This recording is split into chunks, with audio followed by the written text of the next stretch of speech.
আসসালামু আলাইকুম গাইস, দেখতে পাচ্ছেন কত সুন্দর একটি দৃশ্য। আমরা গোয়াইনঘাটের রাস্তায় যাচ্ছি। হ্যালো গাইস, দেখতে পাচ্ছেন এই মুহূর্তে আমরা যে রাস্তা দিয়ে যাচ্ছি এটি একটি ভয়ানক সুন্দর নির্জন জায়গা। এই জায়গাটি দেখুন এবং এই জায়গাটির ব্যাপারে আপনারা মন্তব্য করুন। এই জায়গাটি এত সুন্দর, দু সাইডের গাছগুলো এত ভালো লাগে, দেখার মতো একটি মনোরম পরিবেশ।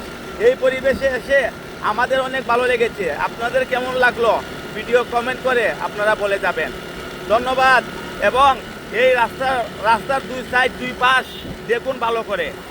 এবং বাইক নিয়ে ঘুরতেই আলাদা একটা আমাদের শুক্কুর ভাইয়ে সাথে নায়িকা নিয়ে আসেনি, তাই এখন আপনাদেরকে শুক্কুর ভাইকে দেখাচ্ছি না, কিন্তু আপনারা রাস্তাটা দেখুন এবং এই রাস্তাটা কোন জায়গার হতে পারে কমেন্ট করে আপনারা বলবেন। ধন্যবাদ, ভালো থাকুন।